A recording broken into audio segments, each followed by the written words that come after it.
Right. Peddireddy రామచంద్రారెడ్డికి గన్మ్యాన్ని తొలగించడంపై YCP నేతలు పెద్ద ఎత్తున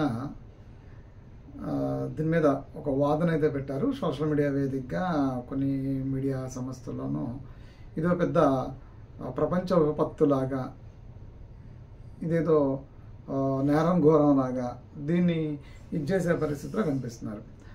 సహజంగా మన భారతదేశ రాజ్యాంగంలో నేరస్తుడుగా ప్రూవ్ అయితే అతను ప్రజాప్రతినిధిగా కూడా అర్హత కోల్పోతాడు.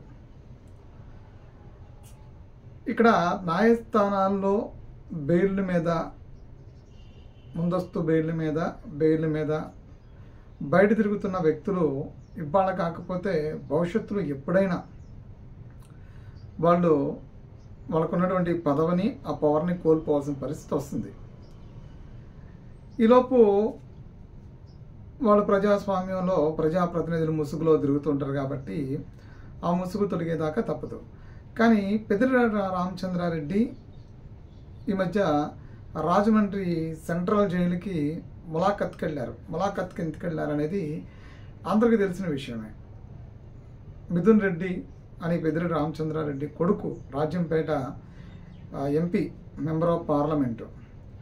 అతను ఆంధ్రప్రదేశ్లోనే లిక్కర్కు సంబంధించినటువంటి ఒక ప్రణాళిక రూపొందించడమే కాకుండా పెద్ద ఎత్తున నకిలీ మద్యం తయారు చేసి దాని ద్వారా వచ్చిన ముడుపులు ఏవైతే ఉన్నాయో ఆ ముడుపుల్ని తండ్రి, భార్య, ఇతర వ్యక్తుల పేర్ల మీద ఉన్నటువంటి కంపెనీలకి ఆ ముడుపుల్ని తరలించారు.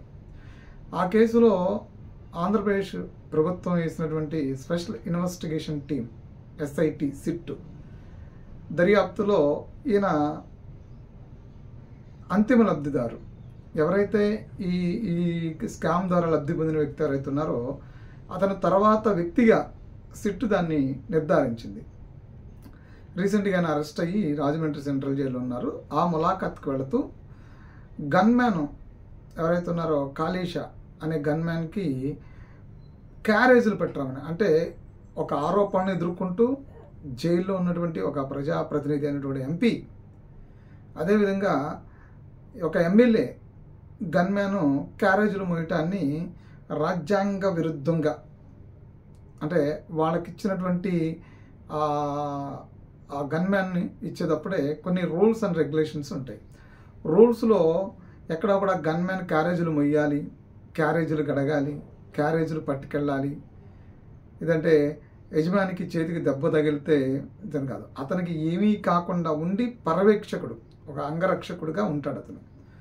అతను పర్యవేక్షకుడుగా ఉండేటువంటి గన్మ్యాన్ క్యారేజీలు మోయటాన్ని పోలీస్ డిపార్ట్మెంటు సీరియస్గా తీసుకుని పెద్దిరెడ్డి రామచంద్రారెడ్డి అని ఒక క్రిమినల్ ఆరోపణలు ఎదుర్కొంటున్నటువంటి వ్యక్తి, ముందస్తు బెయిల్ మీద ఉన్నటువంటి వ్యక్తి, ఆల్రెడీ ఒక కేసులో ఆంధ్రప్రదేశ్ ప్రభుత్వం వేసినటువంటి సిట్ దర్యాప్తులో జైల్లో రిమాండ్ ఖైదీగా ఉన్నటువంటి ఇంకో వ్యక్తికి క్యారేజ్ పట్టుకెళ్తూ విధుల్లో ఉన్నటువంటి ఒక పోలీసుతో క్యారేజ్ మోపించడం అనేది సమాజంలో అది చాలా ఏమైనటువంటి చర్యనే. సరే, మరి ఆ చర్యని నియంత్రించాలన్నా రేపొద్దున భవిష్యత్తులో ప్రజలకు దీని మీద ఏ ఆన్సర్ చెప్తారు? పెద్దిరెడ్డి రామచంద్రారెడ్డి, మిథున్ రెడ్డి ఇద్దరు, అతనేమో అరెస్టు కాకుండా తప్పించుకుని తిరుగుతున్నటువంటి ముందస్తు బెయిల్ మీద ఉన్నటువంటి ముద్దాయిగా పరిగణిస్తే, ఇతను ఆల్రెడీ అరెస్ట్ అయ్యి రిమాండ్ ఖైదీగా ఉన్నటువంటి వ్యక్తి. ఆ వ్యక్తి ఎమ్మెల్యేగాను, రిమాండ్ ఉన్నటువంటి ఎంపీగా ఉండడమే మన మీద మనకి, అంటే ఇలాంటి ప్రజాప్రతినిధులు పాలనలో ఉన్నామా అనే దాని మీదే మనకి చాలా అభిప్రాయాలు ఉంటాయి. అలాంటి వ్యక్తులకి వాళ్ళకి రక్షణ కోసం ఇచ్చినటువంటి గన్మ్యాన్తో క్యారేజీలు మోపిస్తే ఇంకా దరిద్రంగా, అసహ్యంగా ఉంటుంది. కాబట్టి ఎస్పీ ఏం చేశారంటే దాని మీద సీరియస్ అయ్యి ఆయనకు గచ్చిన గన్మ్యాన్ని సస్పెండ్ చేశారు. అది పెద్దిరెడ్డి రామచంద్రారెడ్డికి రక్షణ కల్పించడంలో చేసినటువంటి నిర్లక్ష్యం కాదు, పెద్దిరెడ్డి రామచంద్ర మీద కక్ష తీర్చుకోవడము కాదు. నిబంధనలకు విరుద్ధంగా పనిచేసినటువంటి పోలీసు కాబట్టి అతని మీద ఉన్నతాధికారులు యాక్షన్ తీసుకున్నారు. ఆ ప్లేస్లో ఇంకొకరిని మళ్ళా పెద్దిరెడ్డి రామచంద్రారెడ్డికి గన్మ్యాన్గా ఇస్తారు. ఇక్కడ పెద్దిరెడ్డి రామచంద్రారెడ్డికి వచ్చిన నష్టం ఏమీ లేదు. గన్మ్యాన్ వస్తాడు, కానీ ఇతను క్యారేజీ మోపించడం వల్ల ఆ కానిస్టేబుల్ ఎవరైతున్నారో గన్మ్యాన్ అతను సస్పెండ్ అయ్యాడు. అతని కుటుంబం ఇబ్బంది పడుతుంది. పెద్దిరెడ్డి రామచంద్రారెడ్డి ఏమి ఇబ్బంది పడ్డు, కాళీష కుటుంబం ఇబ్బంది పడుతుంది. కాళీష ఫ్యామిలీ ప్రాబ్లం ఫేస్ చేయాల్సి వస్తుంది. దీనికి డిపార్ట్మెంట్లో కూడా అంత ఎక్స్ప్లెనేషన్ ఇవ్వాల్సి వస్తుంది. ఆయన చేతికి గాయమయ్యటం ద్వారా ఏదో ఎమ్మెల్యే కదా అని చెప్పని సాయం చేశాను అంటే అది కూడా కుదరదు. ఎందుకంటే మన రూల్స్, పోలీస్ డిపార్ట్మెంట్లో రూల్స్ ఏవైతున్నాయో ఆ రూల్స్ని బ్రేక్ చేయటమే. సో రూల్స్ని బ్రేక్ చేశారు కాబట్టి ఆయన చర్యలు తీసుకున్నారు. అది శాఖాపరమైన చర్యలు డిపార్ట్మెంట్ తీసుకుంది.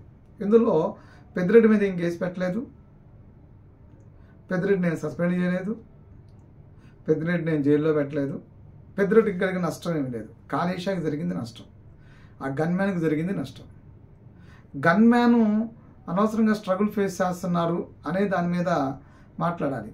లేదంటే పొరపాటు అయింది, ఫస్ట్ తప్పు కింద అతన్ని ఎక్స్క్యూజ్ చేసి మళ్ళీ విధుల్లోకి తీసుకోండి, ఫ్యామిలీ ఇబ్బంది పడుతుంది, అతను ఆ రోజు కావాలని చేసింది కాదు, జస్ట్ ఎవరిని చేయి దెబ్బతల వల్ల సపోర్ట్ చేశాను, ఏదో ఒక ఆబ్లిగేషన్ పెట్టి రిక్వెస్ట్ పెట్టి ఆ ఎమ్మెల్యే ఎవరైతే ఆ క్యారేజ్ మోపించిన ఎమ్మెల్యే ఉన్నాడో ఆ ఎమ్మెల్యే రిక్వెస్ట్ చేసుకోవాలి.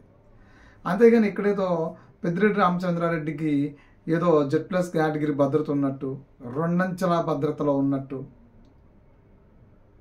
ఆ కానిస్టేబుల్ని తీసేస్తే అక్కడేదో కూలిపోయినట్టు అదేం ఉండదు. అతనికి ఆల్రెడీ ఆ ప్లేసు భర్తీ చేయడానికి ఇంకో కానిస్టేబుల్ వస్తాడు, ఇంకో గన్మ్యాన్ని ప్రభుత్వం అలాట్ చేస్తుంది. ఎందుకంటే అతను గన్మ్యాన్లు ఇవ్వాలి కదా, ఎమ్మెల్యేగా ఉన్నాడు కాబట్టి అతనికి 1+1 ఇస్తారు కాబట్టి ఇస్తారు. కానీ ఇక్కడ నష్టపోయింది ఎవరంటే కాళీష తరపు నుంచి మాట్లాడడం మానేశారు. ఇది కూడా రాజకీయ కుట్రే అంటారు, దీన్ని కూడా రాజకీయంగానే వాడుకుంటారు. పెద్దిరెడ్డి రామచంద్రకు వచ్చింది ఏముంది, కాళీషని సస్పెండ్ చేశారు, ఆ ప్లేస్లో ఇంకొకరిని నియమిస్తారు, అతను వెళ్ళి గన్మ్యాన్గా పనిచేస్తారు. అతను కూడా క్యారేజీని మోయటమో అంటులతో చేస్తే నిబంధనలకి రూల్స్కి విరుద్ధంగా చేస్తే సస్పెండ్ చేస్తారు. సస్పెండ్ అయినోడు కుటుంబం ఇబ్బంది పడుతుంది, సస్పెండ్ అయినోడు ఇబ్బంది పడతాడు. రేపు పొద్దున బోర్డంతా ఎక్స్ప్లెనేషన్ ఇవ్వాలి. అధికారులు 3 నెలలు అంటారు, 6 నెలలు అంటారు, సస్పెన్షన్ తెలియదు. బోర్డంతా అధికారులను చుట్టూ తిరగాలి. తెలిసిన వాళ్ళని బ్రతుమాలుకుని ఫోన్లు చేయించుకోవాలి. ఇవంతా బోర్డంతా రిస్క్ పడాల్సింది ఎవరంటే కాళీష పడాలి, కాళీష కుటుంబం పడాలి. పెద్దిరెడ్డికి వచ్చిన నష్టం ఏమీ లేదు. పెద్దిరెడ్డికి మళ్ళా ఇంకో కానిస్టేబుల్ని ఇస్తారు, ఇంకో గన్మ్యాన్ని ఇస్తారు. కాబట్టి పెద్దిరెడ్డికి వచ్చే నష్టం ఏమి ఉండదు. కాళీష ఈ క్యారేజీని మోపించడం వల్ల కాళీష కుటుంబం ఇబ్బంది పడింది, కాళీష నష్టపోయాడు. ఇది గుర్తించాలి వైసీపీ నేతలు.